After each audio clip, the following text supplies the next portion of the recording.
UFC 295 is coming up this Saturday, November 11th, and I'm here to break it all down with my predictions. Welcome back to Nafi Nation, a channel where we break down MMA, gaming, music, relevant news, well, basically anything I'm interested in. And today, I'm super excited for the pay-per-view card coming up for UFC 295. Now, in the main event, we have Yuri Prohaska versus Alex Pereira, which is going to be an amazing fight.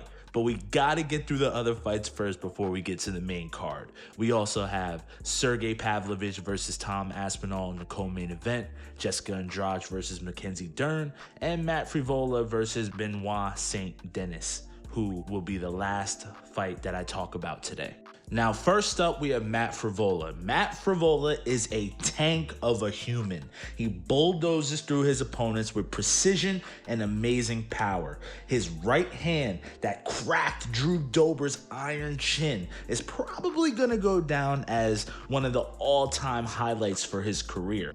Now, we've seen his fights end in 7 seconds, like when he knocked out Terrence McKinney, who actually I was kind of rooting for back then. I was a huge fan, still am, but you know, he's been going on a little skid recently. Just those few examples alone should make you understand why you shouldn't doubt this redhead menace. He may have lost to Arman Tsarukyan, but he was able to survive the wrestling onslaught. We know Arman is known for his grappling and wrestling. Yet against Frivola, he wasn't able to completely dominate the way he usually does. He threw a lot of shots, a lot of elbows, a lot missing, grazing Frivola. Frivola always trying to stand up. So it wasn't the domination that we thought it would be out of Matt at the end of the day. And ever since that fight, Frivola has been on a tear, destroying his opponents. He's a well-rounded fighter with devastating power that shouldn't be overlooked or underestimated. Now, let's move on to Benoit St. Denis. Is it St. Denis, St. Denis? Who knows? I don't. All I know is this guy can kick. He has great hooks, great straight punches, good submissions, leg locks especially, good wrestling and takedowns, great defense, and his reactions are on point. He's a jiu-jitsu black belt with great ground and pound. He has actually a decent chin that's been tested a few times, and during that ground and pound, his elbows can get pretty crazy. But I think his biggest problem is that he gets overzealous. He gets a little cocky, and he likes to trade with his opponents. I mean, look, I think we all would love to trade at the end of the day, but our chins don't really like that. So I can actually see him getting clipped just because he may get the better of Matt in a few exchanges and then think that he's going to win the fight, which he doesn't understand that Matt fights the entire fight. Even when Matt fought Arman Tsarukyan, he was trying to stand up the entire time. He never gave up on himself. Matt's way to win is a little easier, but also tough because he has to get Benoit to be overzealous. He has to let him expose that chin so he can crack it the way he cracked Drew Dober's chin. If he can crack Drew Dober's chin, he can probably crack anybody's chin.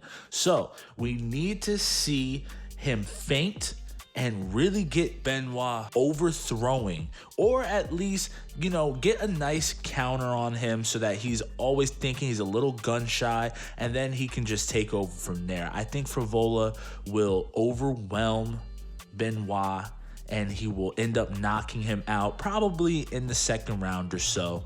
So I'm giving this to Matt by TKO, but it could easily go to Benoit through submission or through ground and pound. Next up, we have Jessica Andrade versus Mackenzie Dern.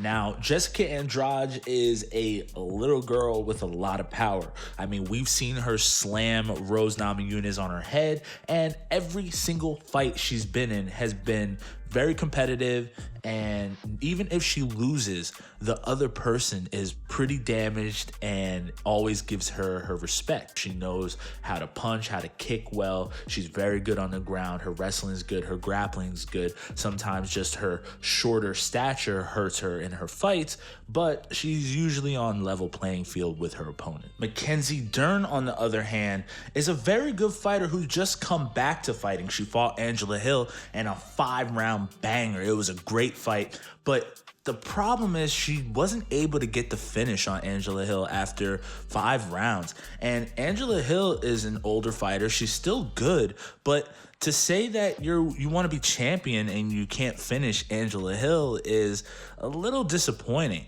And I know it was supposed to be a tune-up fight for her, and she looked dominant throughout the whole fight. It's just at some point it kind of got a little like, how is this not finished? How is this not done? Like, how are you letting her survive when you're so close to finishing? Despite all of that, I do think she will beat Jessica Andrade. I feel like the wind is behind her.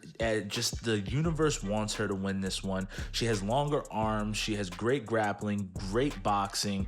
I don't really see where Jessica Andrade can touch her too much. I mean, unless she lets Jessica get in close, I think Mackenzie, if she really wanted to, she could just snipe her from the outside. But knowing Jessica Andrade, she's not going to let her do that. She's going to bum rush in, and she's either going to get a throw, she's going to try to take her down. Something's going to happen. And remember, you probably shouldn't get into Mackenzie Dern's guard. So good luck with that. But if anyone's going to do it, Jessica Andrade probably would be able to. I'm going to say that Mackenzie Dern wins by submission or TKO, but I can also see Jessica Andrade winning by TKO. Co-main event time. We got Sergey Pavlovich versus Tom Aspinall. Now, Sergey Pavlovich is a gigantic Terminator type figure. This guy has great wrestling. That Greco-Roman style is just insane. He's gonna put you up against the fence. He's gonna batter you. He's gonna throw you down. He's gonna rain down elbows, short punches. You honestly are not gonna get up after he throws you down to the ground. And he's gonna be relentless. He's gonna keep coming after you. He won't stop until you fade away. And he's not afraid to fight. He fought Derek Lewis, who is the biggest puncher in UFC because he has the most knockouts. Personally, I think he probably has the hardest punch as well. And he wasn't scared to trade with him. Not only did he just trade with him, he knocked him out on the feet. And then when Derek Lewis fell down, he rained down hammer fist until Mark Goddard had to stop the fight. Now, that fight was a little controversial, but personally, I think it would have just gone worse for Derek Lewis. He was backing Lewis up the entire fight, and he was dodging all the counters, and he was making sure to touch Derek's chin or temple with almost every punch. And let's not talk about that Curtis Blades fight too, because that was impressive. I mean, he made Curtis Blades not want to wrestle, and then when he was walking him down with these punches, he had a left jab that was straight and nasty. It had Curtis Blades doing a crazy leg dance, and then a couple minutes later, he hits Curtis with crazy uppercuts and just precision shots that knocked Curtis Blades down, and it was over for him. He was out on his feet, and it was actually kind of brutal in my opinion. Tom Aspinall is a UK prospect coming up with great boxing. He actually has boxing experience, and he's a black belt in jiu-jitsu, making him pretty well-rounded on the ground and on the feet.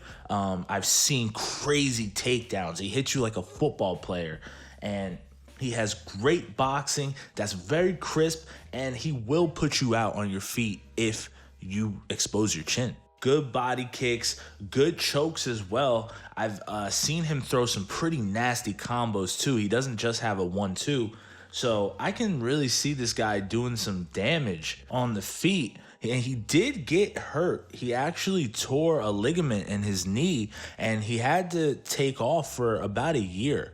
But now he's back. He fought Volkov, and he actually submitted him, which, you know, not a lot of people do. Volkov's a big guy, and he kind of manhandled him, showed off that black belt in jiu-jitsu, and he submitted him. I just don't know if he has enough power to mess with Sergey, though, because, yeah, he has a great base in jiu-jitsu, but Sergey is a crazy wrestler. I just don't see Sergey letting him submit him or Sergey playing his game, because if Sergey wants, he doesn't have to wrestle. He can actually stand toe-to-toe with Tom, even though Tom is a boxer. I personally think that Sergey is going to have a better chin as well. Now, we haven't seen Tom's chin tested too much, but it doesn't seem like he has the level of defense that Sergey is going to have in the pocket. I think Sergey is going to keep his hands up, and he's just going to throw those nasty straight jabs. Now, let's say Tom does get on top.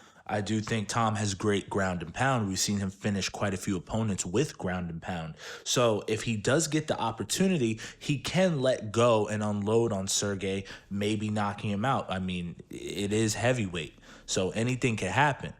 But just remember, John Jones is the GOAT of this whole MMA thing. But even he does not want to fight Sergey Pavlovich. I think he would fight Tom Aspinall, no problem, but he doesn't want to fight Sergey Pavlovich. And I could understand it, because John is just old. He's too old for this, man. Let him fight Stipe. Let him go out as the greatest of all time. He doesn't need to fight this generation anymore. He already fought Cyril Gane. So I have Sergey Pavlovich winning this fight by TKO. I also see the argument for Tom Aspinall, but I don't think it's as viable, because his knee is just not the same. He's not going to have the same explosion that Sergey Pavlovich will have, and we have seen Sergey trade with the hardest punchers in the division, and he's not even phased. So I got Sergey Pavlovich by TKO. Former UFC champions collide in this main event: Yuri Prochazka versus Alex Pereira. Now, I could talk about Alex all day. I was actually a huge fan of Alex, knowing that he has a kickboxing background with just insane left hook strength. You don't want to mess with this guy. This guy will put your lights out easily. You saw what he did to Sean Strickland. You saw what he did to Adesanya. Yes, he does have weaknesses. He's not a perfect fighter. He's not good at wrestling. And he's really not that good at keeping his hands up. He likes to keep his hands kind of low. So he's always open to get struck. But he's not afraid to get struck. He's the type to take one and give you one back way harder. He has no wind up in his punches. You never see him coming. So you just have to kind of understand that he's going to hit you somewhere at some point. You don't know where. You just got to guess. But Yuri doesn't care about any of that. Yuri is going to fly in with flying knees, crazy spinning elbows. But that's also the problem, because Yuri isn't a very tight fighter. Yes, it's hard to guess what Yuri's going to do, because not a lot of people do it. He is very gifted with that karate style and that just crazy, showmanship type of style. But when you're fighting someone like Alex Pereira, who's very tight with his punches, I don't see how that style is going to benefit you if Alex's defense is on point this time.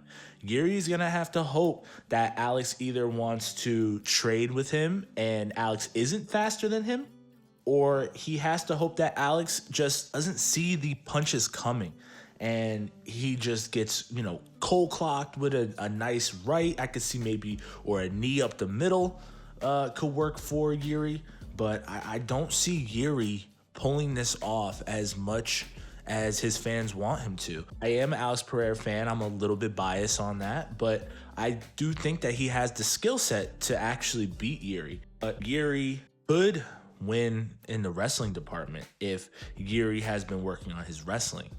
Because Alex, he did get taken down by Adesanya. Not saying anything about that towards Adesanya, but he's not known for taking people down. So to be taken down by Adesanya was a little worrying for me. So if Yuri has worked on his wrestling, then Yuri could dominate in that space. I see Alex Pereira winning this fight by TKO, probably with a left hand. If not with a left hand, probably with some type of kick. But I can also see Yuri Prochazka winning this fight by ground and pound, not really on the feet unless Alex Chin has not really recovered since that Adesanya loss.